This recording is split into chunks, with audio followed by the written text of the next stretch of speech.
Olá, sexta-feira está começando União Brasil. Uma comunidade do bairro Bom Jardim, em Fortaleza, denuncia que o governo do estado quer retirá-la de uma área que já abriga dezenas de famílias. A Copa das Confederações está aí. Fortaleza já pode dizer que melhorou a sua mobilidade urbana? O Ministério Público quer atrair igrejas evangélicas para a luta contra a PEC 37. Vamos mostrar como defensores públicos do Ceará estão ajudando na ressocialização de presos do estado. O Conselho Federal de Medicina quer impedir que o governo brasileiro contrate médicos estrangeiros para atender cidades do interior. E, principalmente para as mulheres, vamos mostrar em que casos é recomendada a retirada dos seios para prevenir o câncer de mama. Participe, estamos no ar.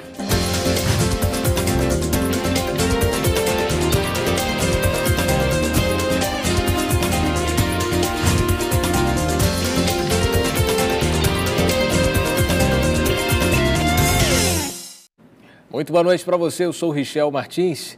Uma comunidade do bairro Bom Jardim, aqui em Fortaleza, denuncia que está sendo despejada pelo governo do estado, que, por sua vez, alega que a área é de sua propriedade. Vamos acompanhar a matéria.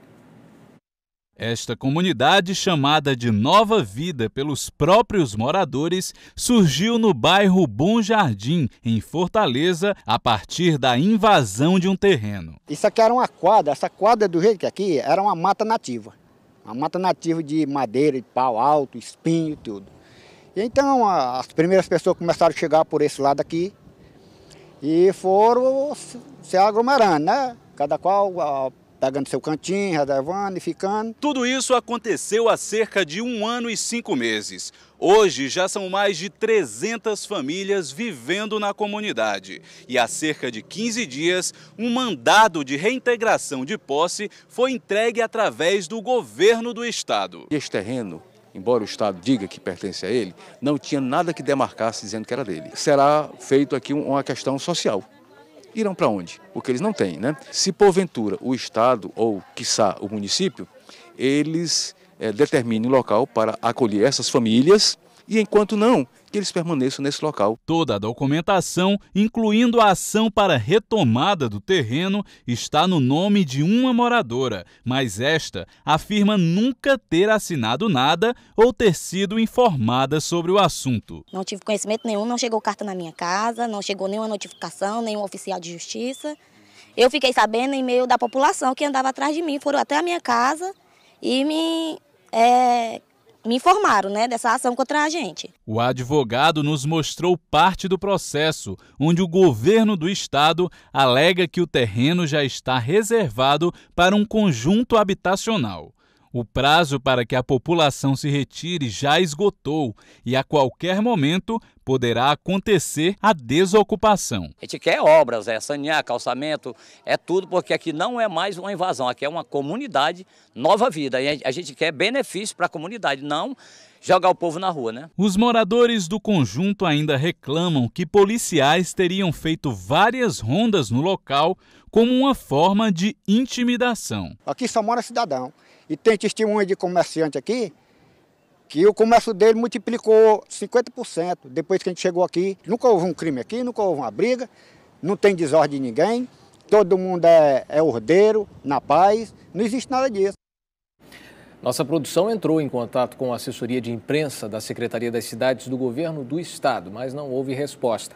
Você pode participar do União Brasil a qualquer momento, dando a sua opinião sobre os nossos assuntos de hoje. O nosso telefone é o 3486-1721. Pela internet, você pode comentar também usando o Twitter e citando o nosso perfil, @União Brasil TV. A Copa das Confederações já terá início em 15 de junho do próximo mês. Mas quanto à mobilidade urbana, será que vai ficar tudo pronto a tempo? Veja só. A Copa das Confederações já começa no próximo mês. Mas o acesso ao Estádio Castelão em Fortaleza vai ficar pronto a tempo para os jogos? Acredito que não. Porque, como sempre tem um prazo e nunca cumpre um prazo. Eu creio que não, né? Tá tão devagar aí.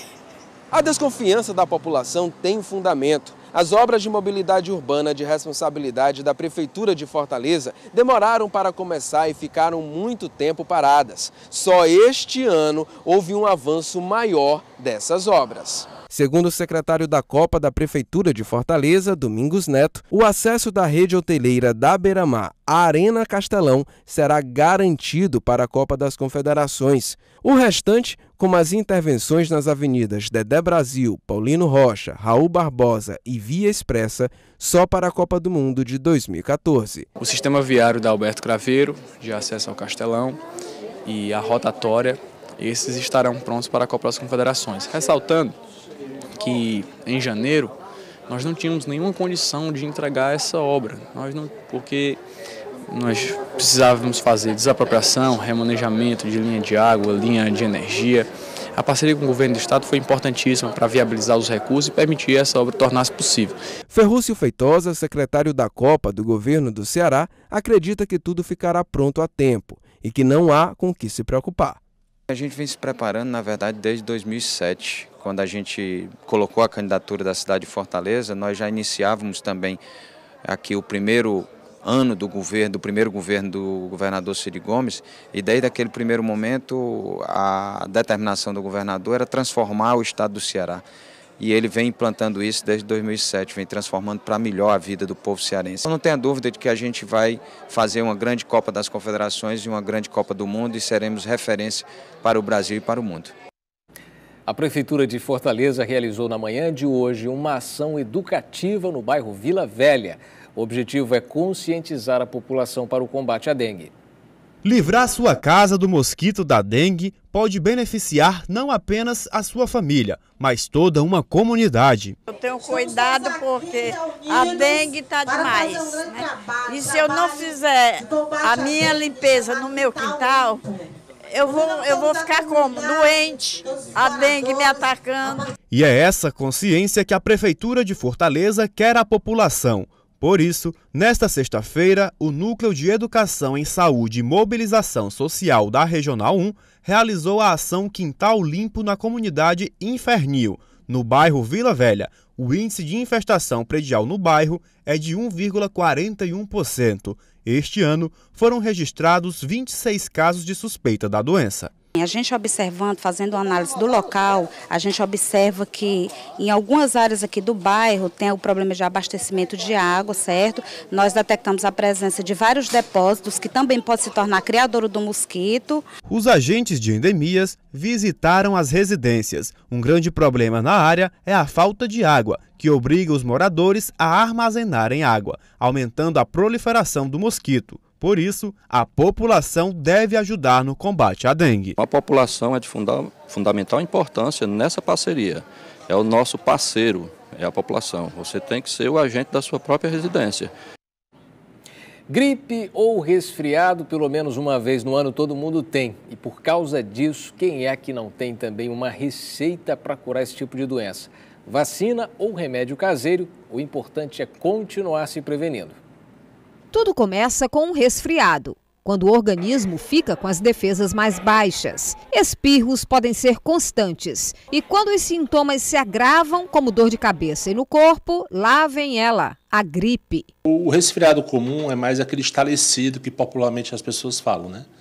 Que é aquela coriza, que é aquela águazinha branca que sai pelo nariz, que às vezes pode vir acompanhado de um espirro, né? E tosse leve. Já a gripe não, já é uma tosse mais produtiva, pode ter secreção amarela esverdeada, a febre geralmente é de uma temperatura maior, existe uma prostração maior, a pessoa se acama com mais facilidade. Para facilitar a cura, os cuidados na alimentação devem ser dobrados. Muitos alimentos ajudam o organismo a vencer a infecção viral, como frutas e hortaliças. E além dos remédios feitos em laboratório, aqueles encontrados na farmácia, há também os fitoterápicos, como os que são feitos pelo projeto do curso de extensão da Universidade Federal do Ceará. Deste jardim, são retiradas muitas ervas medicinais, como malvarisco, boldo, manjericão, mastruz, malva, alecrim-pimenta, noni, capim-santo, hortelã e outras. Todas elas podem auxiliar na hora de tratar uma doença. Você precisa de um repouso. E o remédio fitoterápico feito em casa, ele vai te dar esse repouso. Tu vai ficar em casa, vai fazer teu lambedorzinho, vai ter um certo repouso que o corpo precisa, né? Há quem acredite no poder dos remédios caseiros, mas há também quem não confie. Eu acredito que funciona. Pelo menos eu dei muito aos meus filhos quando era pequeno. Eu não tenho certeza não. Nunca experimentei, não sei. Mas quanto à vacina contra a gripe, ninguém pode discordar que essa é uma boa medida para prevenir a doença. Ela é feita de vírus mortos, ela não tem efeitos colaterais, ela anualmente concentra os principais vírus que está cometendo aquela população, que foi estudado, foi preparado. E aí você faz com que você fique resistente a esses vírus. E não se pode abrir mão também das recomendações médicas. Caso contrário, a gripe pode evoluir e se transformar numa doença mais grave. Se você tem uma alimentação saudável, você tem um aporte de vitamina C natural, que são os alimentos, naturalmente todos os dias. Se você se hidrata bem, se você tomou a vacina, tá? E se você toma esses cuidados de usar uma máscara em ambiente que pode ter uma contaminação, você vai diminuir muito a sua chance de ter uma gripe. A seguir, Ministério Público quer envolver igrejas evangélicas na luta contra a PEC 37, como defensores públicos cearenses estão ajudando na ressocialização de presos do Estado. Não saia daí.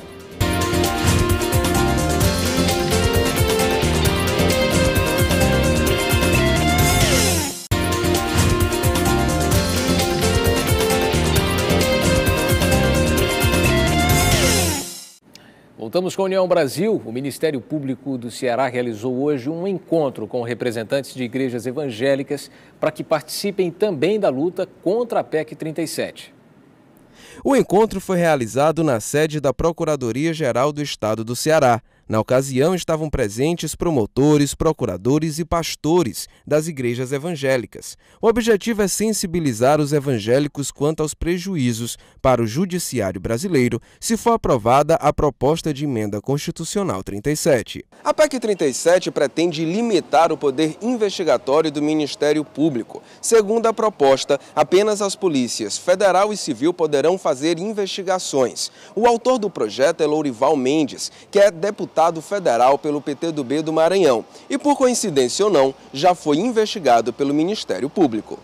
Para o presidente da Associação Cearense do Ministério Público, essa é uma retaliação do Legislativo contra o trabalho do Ministério Público. Estamos vendo, a princípio, como uma retaliação de setores do Congresso Nacional que não entendem o trabalho do Ministério Público, ou melhor, não aceitam esse trabalho do Ministério Público, que é pela primeira vez na história recente do Brasil, o Ministério Público, depois de 88, conseguiu chegar àquelas pessoas que estavam, muitas vezes, resguardadas por um cargo político, por um poder econômico. Já o Procurador-Geral do Estado do Ceará considera que a sociedade brasileira será a maior prejudicada com a aprovação da PEC 37. Se por acaso esta PEC for aprovada, quem pagará será a sociedade brasileira, porque deixará de ter um agente credenciado, que é o Ministério Público, e isso demonstrado ao longo dessas últimas 2 décadas, principalmente,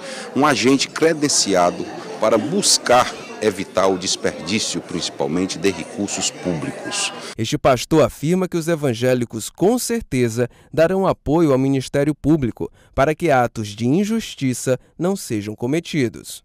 A igreja evangélica sempre esteve e sempre estará ao lado do poder público, enquanto este estiver e sempre está, por finalidade, de acordo ou buscando a justiça do país. A campanha nacional dos defensores públicos está voltada para a reinserção dos ex-detentos na sociedade. No Ceará, um evento aconteceu na Casa de Privação Provisória de Liberdade 2, em Itaitinga, para viabilizar isso. O direito de recomeçar. É com esse lema que a campanha nacional dos defensores públicos de 2013 está lidando.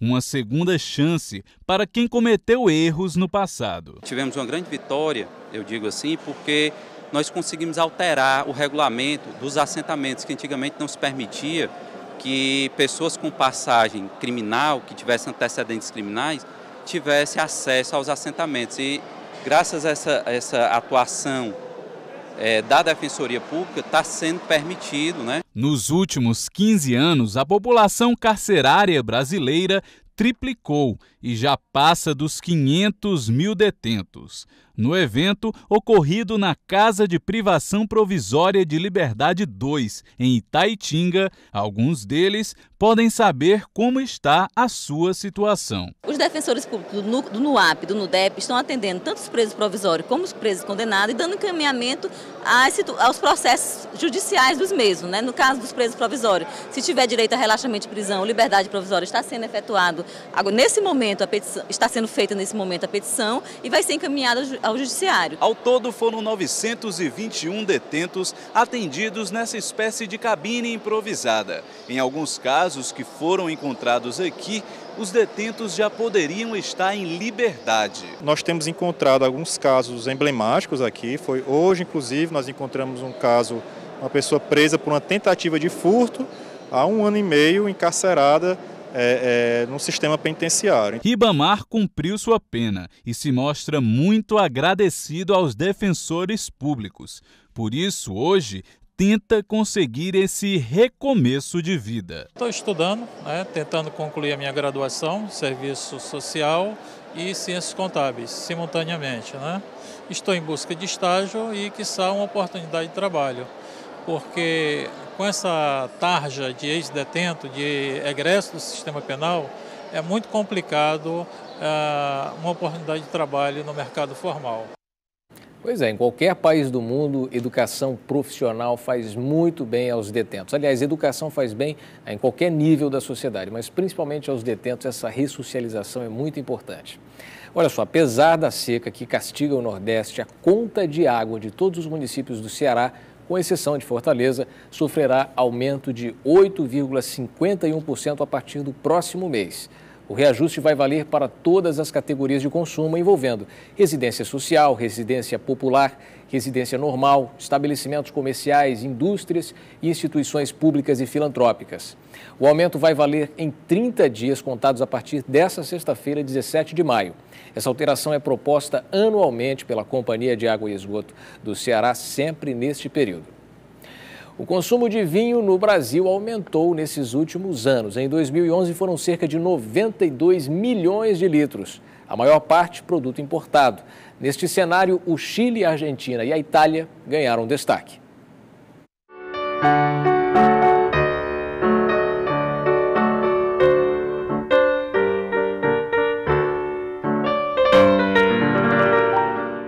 Quem conhece o assunto sabe, beber uma taça de vinho é fácil, já degustar pode ser um desafio. Afinal, não se trata de qualquer bebida alcoólica, mas sim uma das mais finas e cheias de detalhes, tanto que depois de anos continua com o mercado aquecido. Além do prazer na degustação, ter o hábito de tomar pelo menos uma taça de vinho ao dia traz benefícios à saúde. Entre eles, a prevenção de doenças como o Alzheimer, o combate à anemia e o controle do colesterol ruim, aquele que causa infarto e derrames. Qual tipo escolher e que critério usar, isso depende do degustador. Eu gosto de escolher o vinho pela uva. E uma uva que eu gosto muito é a Pinot Noir. E eu vejo muito no supermercado como o vinho está armazenado. A uva e a safra dessa uva é muito importante, que eu já ouvi falar de outros amigos. A uva, a marca, a procedência. Cada uva tem características, né, próprias. Por exemplo, uma uva Carmené, ela tem aromas que lembram pimenta, condimentos, né? Uvas como Sangiovese, é uma uva italiana, tem aromas diferenciados que lembram rosas. Mas a escolha acaba quase sempre sendo por produtos importados, apesar do Brasil contar hoje com mais de 2.000 vinícolas. Em 2011, apenas 25% do vinho consumido era nacional. Infelizmente, as pessoas ainda não conhecem nossos vinhos, a qualidade dos nossos vinhos, e preferem os vinhos importados, como os chilenos, né, dos nossos vizinhos ali, Argentina, próprio Uruguai. De acordo com o Instituto Brasileiro do Vinho, dos 78 milhões de litros de vinhos importados consumidos em 2011, a maior parte era chileno, seguida pelos argentinos e italianos. Atenção, mulheres, no próximo bloco vamos mostrar em que casos a retirada dos seios é recomendada para prevenir o câncer de mama. Eu volto já.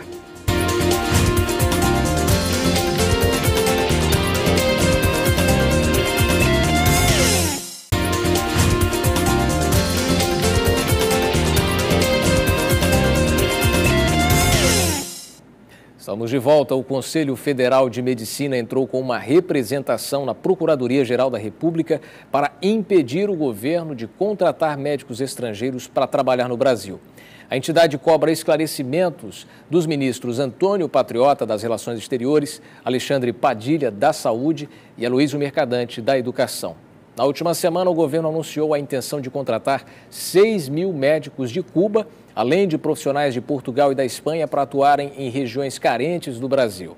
O presidente do Conselho Federal de Medicina, Roberto Dávila, diz que a preocupação é a contratação de profissionais sem qualificação comprovada. Para exercer medicina no Brasil, os profissionais formados no exterior precisam ser aprovados no Exame Nacional de Revalidação de Diplomas Médicos, o Revalida. Mais de 63 mil brasileiras fizeram cirurgia de remoção dos seios para tratamento de câncer pelo Sistema Único de Saúde desde 2008. Esse número equivale a uma cirurgia realizada a cada 40 minutos nos últimos 5 anos. Mas foi preciso ver à tona a informação de que a atriz americana Angelina Jolie decidiu fazer uma dupla mastectomia preventiva para o resto do mundo pensasse melhor sobre este procedimento. Se você tem dúvidas sobre esse assunto, preste atenção nessa reportagem. Símbolos da sensualidade e, claro, da maternidade, os seios sempre foram uma das partes que mais chamaram a atenção no corpo de uma mulher. Alguns menores, outros maiores. O que faz sucesso no século XXI? Que eles estejam saudáveis. A minha médica me disse uma frase que até hoje eu guardo. Ela disse: Ana, eu não sou Deus, mas eu lhe juro que de câncer de mama você não morre. Ana retirou a mama esquerda há 13 anos. Depois de vencer o câncer, a cearense optou por viver sem prótese. Utiliza apenas uma dessas, de pano. Primeira coisa que a gente se preocupa é com o esposo, né? Graças a Deus ele ficou ao meu lado, me deu toda a força. Agora, hoje em dia, eu não só tiro o meu sutiã assim quando eu for dormir. Próteses, assim como os sutiãs e biquínis adaptados, são fabricadas na associação e vendidos a um preço acessível. O trabalho não é fácil. Eliana é uma das voluntárias. A costureira perdeu a mãe há 16 anos, vítima da doença. É difícil, sabe? Mas é bom, é gratificante, porque as pessoas, o trabalho que a gente faz, elas ficam felizes. Até precisar usar um desses acessórios, a paciente trilha um longo e árduo caminho. Um dos pontos é a decisão sobre a retirada das mamas. Cada faixa de risco tem uma estratégia diferente. Tem pacientes que a gente só acompanha com exames, tem pacientes que a gente pode usar medicações para evitar câncer de mama e tem algumas mulheres que a gente precisa ser mais radical, como o caso específico da atriz. O mastologista explica que o caso da atriz americana Angelina Jolie é raro. Ela nasceu com uma mutação genética de alto risco, chamada de BRCA. Quando a mulher nasce com a mutação do BRCA, ela nasce com um risco maior de vir a desenvolver câncer de mama em até 85% para a mama durante a vida, em torno de 50% para ovário. Uma mulher sem essa mutação na população geral, ela tem em torno de 10% a 14% de vir a desenvolver câncer de mama. Ou seja, entre 8 mulheres vão ter câncer de mama durante a vida. Quando tem a mutação do BRCA, esses números sobem para 80% até 85% de chance de ter câncer de mama. Para descobrir essa mutação genética, Jolie precisou se submeter a um exame de sangue, procedimento patenteado por um laboratório dos Estados Unidos que custa cerca de $3 mil. No Brasil, a coleta pode ser realizada. O material é enviado para o exterior. O custo total é de cerca de R$8 mil. Existem duas situações específicas. O caso dela que não teve câncer de mama e resolveu fazer a cirurgia antes de ter câncer, e o caso daquelas mulheres que tiveram câncer de mama e pensam em fazer uma mastectomia da outra mama. São dois pontos completamente diferentes. Então, a mulher que teve câncer de mama e que pensa em fazer a cirurgia da outra mama, você tem que ver primeiro a idade que ela teve o problema e, segundo, qual era o estadiamento, ou seja, a agressividade daquele tumor no momento dela. Porque se for o risco alto o suficiente, não compensa para ela, em termos objetivos, fazer a cirurgia da outra mama. E para as mulheres que têm mutação genética, mesmo aquelas com mutação genética, não compensa fazer a cirurgia para todas elas. A idade de fazer a cirurgia é para mulheres mais jovens, até 40 anos, desde que ela venha sendo acompanhada até os 40 anos. Então, a mulher, quando decide fazer o teste e, porventura, o teste dá positivo, ela tem que se programar para fazer a estratégia dela de cirurgia cedo. Mulheres com mais de 50 ou 60 anos, apesar de não eliminar o risco de vir a ter ainda o problema, tem risco bem menor comparado com aquelas de 40 anos. Bem esclarecedor. Vamos agora a outros assuntos dessa sexta-feira nas nossas imagens do dia. Enquanto o Ceará está precisando de chuvas, a capital do Pernambuco, Recife, está enfrentando problemas por conta do excesso de chuva, como o alagamento que você vê aí no bairro Madalena. Também em Recife, moradores da comunidade Sapunu fecharam a rodovia BR-232 depois que 2 crianças foram arrastadas pela força da água que invadiu os barracos. Chuva e neblina também foram motivo de atraso nos voos a partir do aeroporto Santos Dumont, no Rio de Janeiro. O terminal foi fechado para pousos e decolagens. Jorge Rafael Videla, ex-comandante do Exército que governou a Argentina durante os dias mais sangrentos da violenta ditadura militar de 1976 a 1983, morreu nesta sexta aos 87 anos. A imprensa argentina informou que ele morreu de causas naturais enquanto cumpria sentença por crimes contra os direitos humanos. Falando em Argentina, 8 universidades do país concederam ao ex-presidente brasileiro Luiz Inácio Lula da Silva o título de doutor honoris causa. Só de 2010 para cá, ele já recebeu 21 títulos como esses ao redor do mundo.